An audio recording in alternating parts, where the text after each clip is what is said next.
Dear student, today we talk about the new topics petrochemicals. तो देखो नाम से ही पता चल रहा है पेट्रो यानी रिलेटेड टू पेट्रोलियम. तो all these synthetic fiber are prepared by a number of process by using raw material of petroleum. यानी जो आप पेट्रोलियम जो प्रोडक्ट्स हैं उसके रॉ मटेरियल को यूज करते हुए जो आप फाइबर्स बना रहे हो synthetic fibres are known as petrochemicals. तो देखो अपन पढ़ क्या रहे हैं सिंथेटिक फाइबर और नेचुरल फाइबर. नेचुरल जो बिल्कुल नेचुरली मिले, चाहे जैसे आप वूल कॉटन हो गया, ठीक है. और सिंथेटिक में जो आप उसको लेबोरेटरी में जैसे नायलॉन रेयॉन ये हो गया. सिल्क क्या है, सिल्क जो है वो भी एक नेचुरल फाइबर है. और इसका जो आर्टिफिशियल जो सिल्क है उसको कहते हैं रेयॉन, तो वो गया आर्टिफिशियल फाइबर. तो ये हो गया पेट्रोकेमिकल्स यानी पेट्रोलियम जो प्रोडक्ट्स है उसके द्वारा आपको सिंथेटिक फाइबर को प्रिपेयर करना है.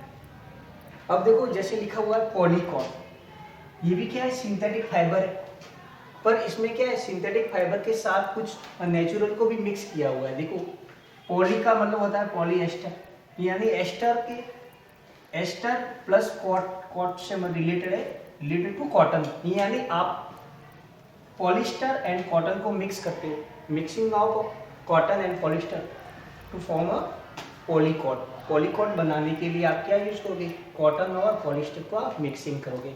जैसे पॉली वूल, अब देखो वूल का मतलब आप ऊन यानी पॉलिस्टर और प्लस वूल, इन दोनों का अगर मिक्सर यूज करते हो तो क्या बनेगा poly wool, mixer of polyester and वूल.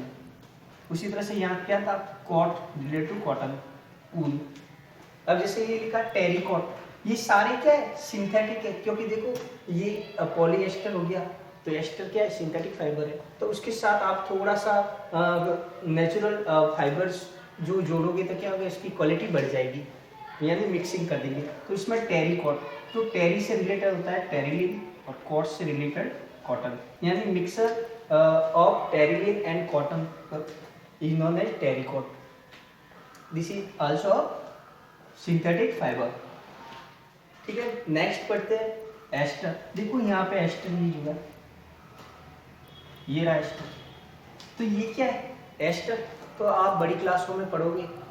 ये कुछ जैसे एस्टर हुआ, एल्डिहाइड हुआ, कीटोन हुआ, एल्कोहल हुआ, ईथर हुआ. तो उसमें जो एस्टर है, एस्टर की स्मेल होती है फ्रूटी स्मेल, यानी आप जो लिक्विड देखते ही आपको उसकी अगर फ्रूटी स्मेल आ रही है इसका मतलब वो कंपाउंड क्या हो सकता है एस्टर हो सकता है. तो एस्टर की क्या क्वालिटी होती है फ्रूटी स्मेल देती है. तो ester are the chemical which give fruity smell.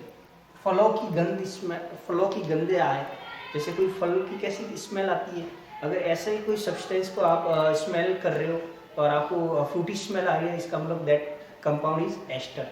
ठीक है, अब वो आप पता करोगे कि एस्टर में भी कौन सा एस्टर है, पर एस्टर जो एस्टर का पता कर लिया यानी फ्रूटी स्मेल से आप उसको आइडेंटिफाई कर सकते हैं.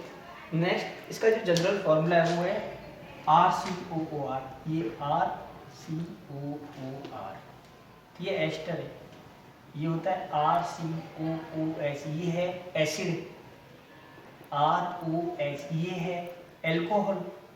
RCHO ये है एल्डिहाइड. तो ये आप बड़ी क्लासों में पढ़ोगे कि ये एसिड ग्रुप है, यानी कोई भी एसिड है अगर एसिड की बात करेंगे तो उसमें ये तो मिलेगा ही मिलेगा. अगर एल्कोहल है तो ये OH ग्रुप मिलेगा ही मिलेगा. ये सारे फंक्शनल ग्रुप. एल्डिहाइड की बात करें तो CHO ग्रुप मिलेगा ही मिलेगा. कीटोन की बात करेंगे तो CO ग्रुप मिलेगा ही मिलेगा. और अगर एस्टर की बात करें तो ये होता है COO, यहाँ केवल CO है, यहाँ COO. यानी एस्टर में कौन सा ग्रुप होता है RCOOR. ठीक है, नेक्स्ट पढ़ते हैं. नेक्स्ट है सिल्क. तो देखो सिल्क रेशम, आपको पता होगा जो silk is obtained from a worm in silk worm. Silk worm से सिल्क को ऑब्टेन किया जाता है. और जो सिल्क होते हैं वो एक मलबरी जो ट्री होती है उनको खाती रहती है. और जो सिल्क होता है वो क्या करता है, जब कोकून बनाती है यानी अपने ऊपर जो एक धागा लपेटती रहती है, कोकून बनाती है। फिर वो जैसे ही बहुत सारे कोकून बन जाएंगे, उसमें उसको एक गर्म पानी में डाल देते हैं और जैसे वो जो इंसेक्ट है वो मर जाए, और बाकी जो जो थ्रेड था वो फिर धीरे धीरे खुलने लगता है और उसकी फिर रीलिंग करके सिल्क बनाया जाता है। यानी सिल्क बनाने के लिए उन कीड़ों को मारा भी जाता है।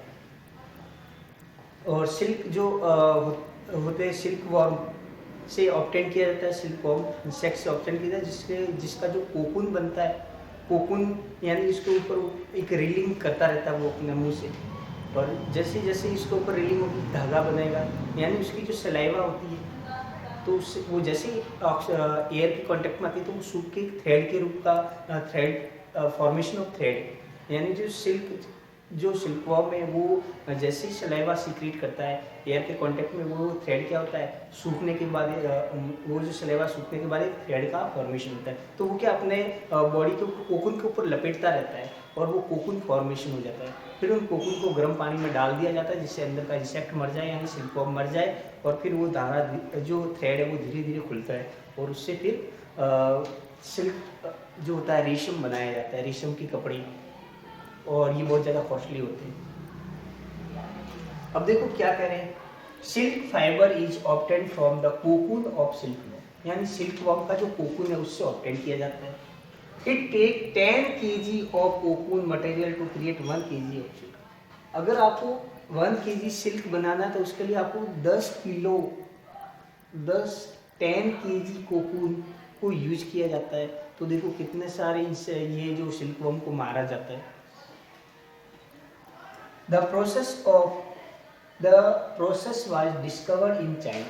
ये सबसे पहले चाइना में डिस्कवर किया था, और उन्होंने पता है आप चाइना में एक है सिल्क रूट नाम से भी एक जगह है जहाँ पे उस रास्ते जो पाथ है जहाँ उसका नाम ही लिखा हुआ है सिल्क रूट, यानी वो वहाँ पे पहले रेशम का मार्केटिंग होती थी पर उन्होंने बहुत छुपा के रखा, किसी पूरी दूसरे देशों में उन्होंने एक्सपोज ही नहीं दिया है, बिल्कुल सीक्रेट रखा था। The process was discovered in China where it was kept as a closely guard secret for the long time. बहुत सालों तक तो एक्सपोज ही नहीं होना दिया कि हम यहाँ सिल्क का प्रोडक्शन करते हैं। Silk is costly due to the material quality. Silk ज़्यादा कॉस्टली होता है, हर कोई अफोर्ड नहीं कर सकता है, तो अपन क्या यूज करते हैं, आर्टिफिशियल सिल्क, जो क्या है rayon. It is use making saris और टाइज बनाने में भी इसका यूज होता है। नेक्स्ट पढ़ रहे हैं वो है कैरेक्टरिस्टिक्स ऑफ सिंथेटिक फाइबर। तो सिंथेटिक फाइबर की क्या प्रॉपर्टीज है उसके बारे में अपन पढ़ रहे हैं। तो देखो सिंथेटिक फाइबर नेचुरल फाइबर की तुलना में synthetic fibre natural fibre obviously costly मिलता है, तो उसकी जगह हर कोई एफर्ट नहीं कर सकता, तो सिंथेटिक फाइबर यूज किए जाते हैं। तो सिंथेटिक फाइबर की क्या कैरेक्टरिस्टिक्स फीचर्स है उसके बारे में अपन पढ़ रहे हैं। तो synthetic fibre cheaper than natural fibre, ये क्या होता है, सस्ता होता है, चीपर, यानी हर कोई अफोर्ड कर सकता है।